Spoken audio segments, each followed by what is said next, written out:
L'homme est né en Afrique, il y a bien longtemps, et il marche depuis quelques millions d'années. On ne sait pas tout de lui, il faut étudier avec soin les traces. Là, on parle d'avant, de ce que l'on connaît. Une chose est certaine, sa peau était noire, sous le soleil brûlant. Puis, il a voyagé, cet être intelligent, curieux. Il fallait absolument qu'il parvienne à se nourrir, à boire, au sein de sa tribu. Il a traversé la planète, a découvert des lieux merveilleux, d'immenses déserts, la mer. Sa peau noire a parfois changé, est devenue plus claire, au vent plus frais, sous un moindre soleil. On change, on évolue, c'est la loi de la vie. Et malgré tout ça, l'idée étrange a jailli, chez certains, qu'on n'était plus tout à fait pareil. Plus grand, plus petit, plus noir, plus blanc. Et alors? Nous sommes des humains répandus sur la terre, adaptés à l'endroit. L'élan qui nous éclaire est le même. Nous possédons le même corps. Je veux dire ce qui m'étonne et qui me choque. Aujourd'hui, des gens se battent pour célébrer leur blancheur de peau. Une peau qui a changé avec le temps, avec les mouvements. Loufoque, délirant, incohérent. Nous étions tous noirs. Nous le sommes donc toujours, au fond. Ça dérange? C'est là qu'on perçoit la voix du ciel et des anges, qui dit qu'un créateur est passé concevoir l'être humain, le créer. Laissons tomber l'histoire de ces millions d'années, du berceau de l'Afrique. Pour eux, elle ne vaut rien.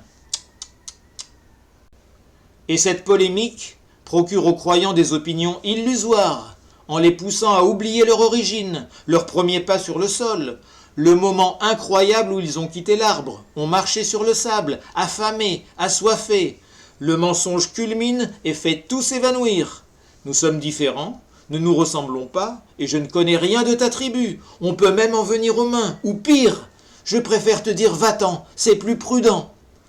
Ils se sont séparés, les frères, les sœurs, dans le doute. Ils ont gardé leur distance, oubliant, disons-le, la vraie reconnaissance, celle du cœur.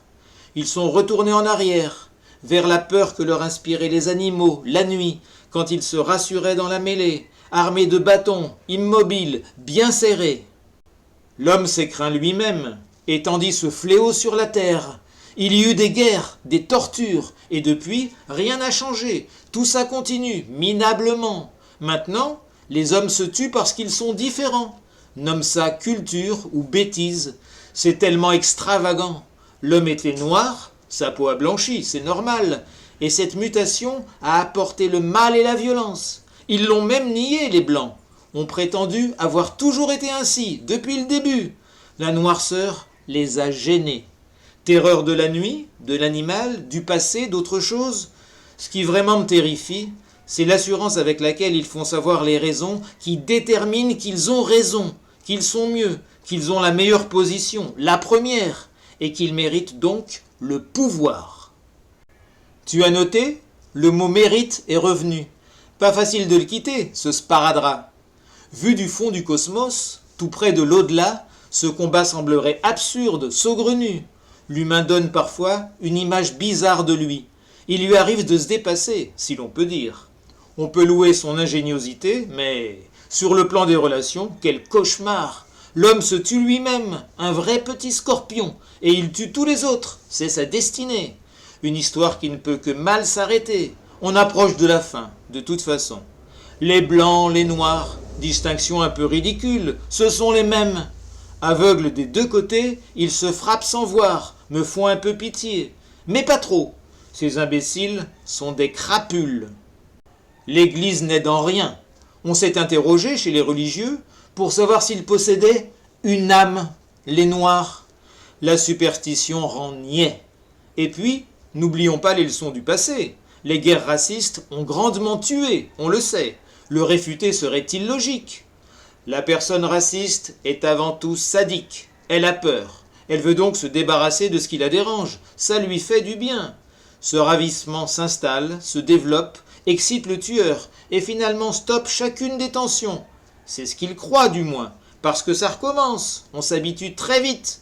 Les noirs devenus blancs ne sont qu'un épisode. La haine des humains peut choisir d'autres codes, d'autres victimes. La répulsion sollicite à des choix nouveaux, à des êtres différents. On peut haïr tout le monde, c'est fabuleux. Essayer d'autres groupes, Décalé, c'est mieux, plus vivant. Se moquer des femmes, hilarant. Des autres cultures, des anciens domestiques, des proches voisins, des inconnus éloignés. Tout est bon. La phobie doit être alimentée constamment, comme une routine maléfique. Le racisme est partout, ses formes sont diverses. Il ne supporte pas les roux, ni les homos, ni les trans, ni d'autres. Ah, j'oubliais les gros. Et chez ceux à la peau noire, certains exercent le contrôle de la pâleur de l'épiderme. Un peu sombre, d'accord, mais raisonnablement. Le premier détail à vérifier chez l'enfant, seulement chez ceux qui dans leur dogme s'enferment. Tu sais pourtant qu'on peut trouver des généreux dans tous les continents, sous tous les horizons. Des abrutis aussi, comme dans ta maison, dans ton pays. Alors, tu sais ce que tu veux?